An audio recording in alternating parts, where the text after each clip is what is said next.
বহুত দিন হৈ গ'ল ভিডিঅ'ৰ সন্মুখত কথাই কোৱা নাই তো আহি গ'লোঁ আকৌ বহুত দিন হৈ গ'ল একমাহ হৈ যাব চাগে তো এতিয়াৰ পৰা ভাবিছোঁ ডেইলি ব্লগ দিম নহ'লে আপোনালোকেতো আকৌ বেয়া পাব আৰু ছাবস্ক্ৰাইব নাবাঢ়ে কাৰণেই খং উঠিছিল মানে ভাবিছিলোঁ যে যা বাদ দিছোঁ আৰু ইউটিউব নকৰোঁ এতিয়া আকৌ চবেই কৈ আছে যে নাই কৰিব লাগে লাহে লাহে বাঢ়িব মানে ছাবস্ক্ৰাইবাৰ তো ঠিক আছে ছাবস্ক্ৰাইব লাহে লাহে বাঢ়িব আৰু যিহেতু ইউটিউবত আহিছোঁ অলপ কষ্ট কৰিব লাগিব সেইকাৰণে কষ্ট কৰি আছোঁ আৰু এতিয়াৰ পৰা ডেইলি ব্লগ দিব চেষ্টা কৰিম তো ঠিক আছে স্বাগতমটো জনাই হেল্ল' গাইজ আসসালামু আলাইকুম নমস্কাৰ ৱেলকাম বেক টু মাই চাদিকুন ব্লগ আজি গোটেই দিন কি কৰোঁ নকৰোঁ সেয়ে দেখাম অলপকৈ আৰু এইটো এটা মই টিকলা মানে মোৰ ফাৰিহাৰ কাৰণে ফৰক বনাইছোঁ তো মই ধুনীয়াকৈ দেখাই দিছোঁ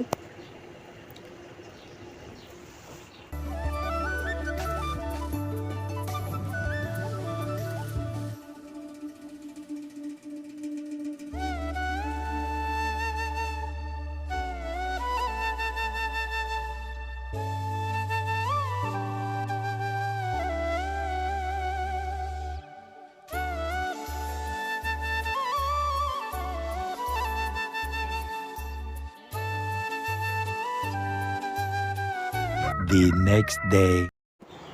এইফালে পিছদিনাখন ধান সিজোৱা হৈছিল বতৰটো বেয়া বৰষুণ দিব চাগে আৰু এইটো মছজিদ হয় বৰষুণ দিয়েই আছে আৰু এইটো মক্তব তো মক্তবটো বনাই আছে আৰু মছজিদটো যে খুৰাহঁতৰ মাটিতেই বনোৱা হৈছে মছজিদ তো আমাৰ ঘৰৰ ওচৰতে হস্পিটাল আছে সেইটো এটা হস্পিটাল তো হস্পিটালত কেতিয়াবা গ'লে ভিতৰৰ ফালে ভিডিঅ' কৰি দেখাম আৰু এইফালে ধানো সিজাই আছে বৰষুণো দি আছে আৰু ধানৰ ওপৰত সেইকাৰণে কি কয় টিং এটা দি দিছে আৰু বতৰটো চাওকচোন ইমান বেয়া 3-6 মান চাগে সিজোৱা হৈছে এইফালে তিৰপল দি ঢাকি থৈছে তো মই অলপকৈ ভিডিঅ' কৰি থৈছোঁ এই ভিডিঅ'টো যে 3-4 দিন আগৰ ভিডিঅ' হয় এতিয়াতো ধানৰ কাম শেষেই হ'ল আৰু এইফালে পথাৰত গোটেই ধান খেতি এতিয়ালৈকে কটা শেষ হোৱা নাই আৰু তো ঠিক আছে আপোনালোকে চাই থাকক আৰু কিবা ভুল হ'লে প্লিজ ক্ষমা কৰি দিব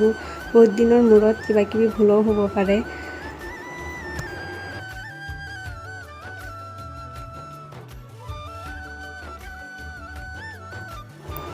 এইফালে বৰষুণ পৰি আছে মই ঘৰৰ পৰা ছাতি এটা লৈ আহিলোঁ কাৰণ খুৰীয়ে এইফালে ধান সিজাই আছিল যে সেইকাৰণে আৰু ঘৰত সিজোৱা নহয় কাৰণ ঘৰত বেছি জাগা নাই সেইকাৰণে আৰু ৰ'দ নপৰে যে ঘৰত সেইকাৰণে আৰু এইফালেতো ৰ'দ থাকে গোটেই দিনটো ৰ'দ থাকে ধান মানে ৰ'দত দিয়া ভাল সেইকাৰণে ইয়াতেই কৰে আৰু তো ঠিক আছে A few moments later.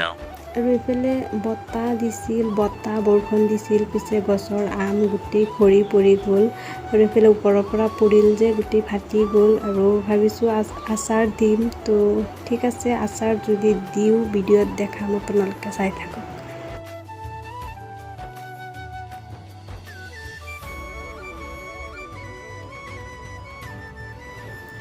এইফালে আমখিনি আনিলোঁ ধুবৰ কাৰণে টিউবৱেলৰ পাৰত তো ধুই কিনি মানে বোকাত পৰিছিল সেইকাৰণে তাৰ পৰা বুটলি থোৱা হৈছে যে সেইকাৰণে বোকায়ে ভৰ্তি হৈ গৈছে এতিয়া ধুনীয়াকৈ ধুই তাৰপিছত কাটি আচাৰ দিম বুলি ভাবিছোঁ নাজানো কিমানখিনি দেখাব পাৰোঁ আপোনালোকে চাই থাকক আৰু চাওকচোন ইমান ডাঙৰ আমবোৰ গোটেইবোৰ পৰি গ'ল এনে কেঁচা আছে তেওঁলোকে পকা নাই আৰু এই ভিডিঅ'টো আৰু আজিৰ পৰা 4 দিন আগৰ ভিডিঅ' হয় এতিয়া অলপ পকিছে আম এতিয়া মই কাটি ৰ'দত দিম তাৰপিছত দেখাম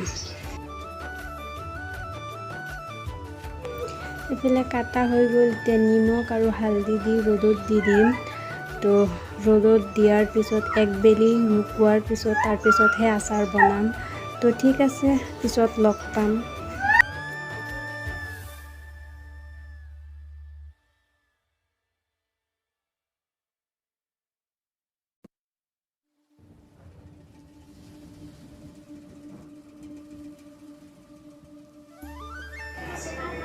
এইফালে ৰ'দত দি দিলোঁ আৰু তাৰ তলত কেইটামান কেঁচা জলকীয়া আছে আৰু ৰ'দত শুকোৱাৰ পিছত মানে একবেলি শুকোৱাৰ পিছতহে আচাৰ দিম তো ঠিক আছে এতিয়া পিছবেলা সময় মই গা চা ধুই আহিলোঁ মানে দুপৰীয়া সময় এইফালে বজাৰ আনিছিল, মই আৰু খুৰীয়েই গৈছিলোঁ ঢেকীয়াজুলি। তো কি আনিলোঁ সেইখিনি দেখাম, আৰু ভিডিঅ' কৰা নাই যে সেইকাৰণে একো দেখুৱাও নাই।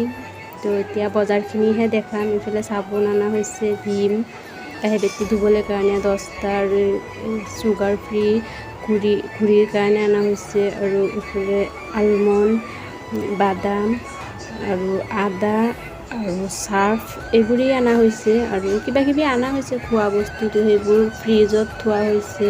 তো আগতেই আৰু কেইটামান খোৱা হৈ গ'ল, সেইকাৰণে দেখাবও পৰা নাই। পিছত মনত পৰিল যে নাই, ভিডিঅ' কৰোঁ যিহেতু অলপ দেখাই দিওঁ। তো ঠিক আছে।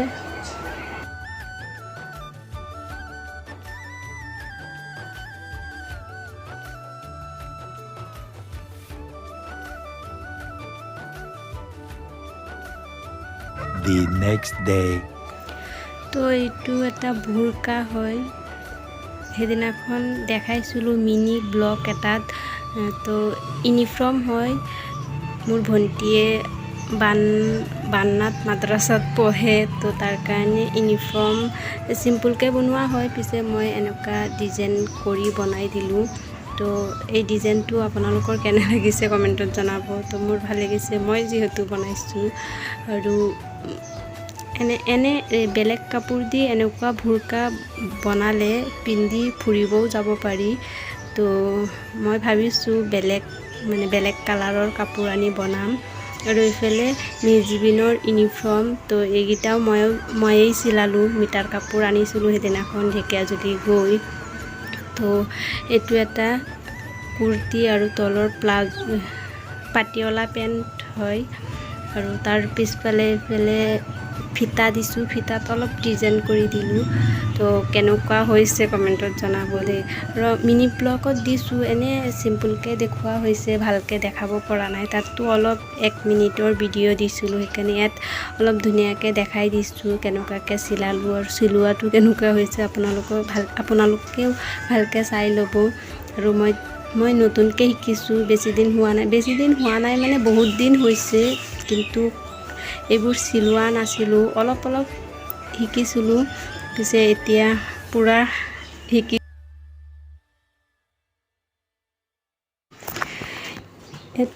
মিটাৰ কাপোৰ আনিছিলোঁ, 3 মিটাৰ কাপোৰেৰে এই ফ্ৰকটো বনোৱা হৈছে।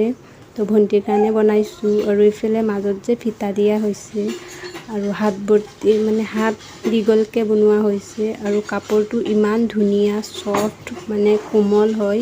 আৰু এই ভিডিঅ'টো হৈছে পিছদিনাখনৰ। এইফালে বাৰাণ্ডা ৰুমটো ভাঙিছে, মানে ইয়াত নতুন এটা পাকঘৰ বনাব।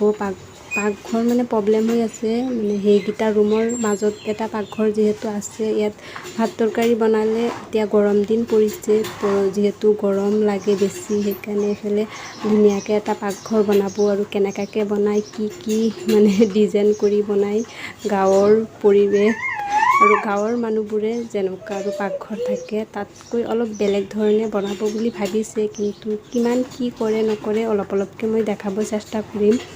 তো লাহে ভিডিঅ' কৰি আছোঁ, আৰু এতিয়া মিস্ত্ৰী লগোৱা হৈছে। তো ঠিক আছে। আৰু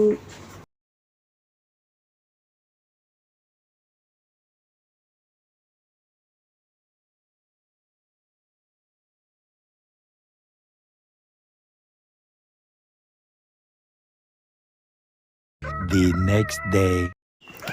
পিছদিনাখন, তো কাইলৈতো আধা মানে ভাঙিছিল, সেইখিনি ইটা, আৰু এইফালে এটা টিঙৰ ঘৰ আছিল, এইটো ঘৰৰ পৰা চব বস্তুবোৰ ওলোৱা হৈছে। আৰু এই টিঙৰ ঘৰ আধা, আৰু তাত বাৰাণ্ডা আধা, সেইটো মিলাই ৰুমটো বনোৱা হ'ব, মানে পাকঘৰটো। এইফালে চব খোলা হৈছে, টিঙও খুলিলে, আৰু মাটিখিনি মানে এক লেভেলত কৰি আছে। তাৰপিছত মানে কিবাকিবি কেনেকৈ কৰে সেইবোৰতো আৰু বেছি নাজানো, তো আপোনালোকক মই দেখাই থাকিম। আৰু পাকঘৰটো একদম পূৰা কমপ্লিট হ'লে মই ধুনীয়াকৈ আপোনালোকক দেখাম। আৰু ভালেই হ'ব চাগে, ধুনীয়াকৈ এটা পাকঘৰ বনালে। এইটো ৰুমৰ পৰা একদম লগতেই হয়। এইফালে মাজত আকৌ দুৱাৰ বনাবৰ কাৰণে এইফালে ভাঙিব লাগিব চাগে, তো পিছত দেখাম। আৰু এতিয়া ভিডিঅ'টো চাই কেনে পাইছে কমেণ্টত জনাব, আৰু লাইক শ্বেয়াৰ এণ্ড ছাবস্ক্ৰাইব কৰিব প্লিজ ছাবস্ক্ৰাইব কৰিব ঠিক আছে নতুন আৰু এটা ব্লগ লৈ আকৌ আহিম বাই বাই আল্লাহ হাফিজ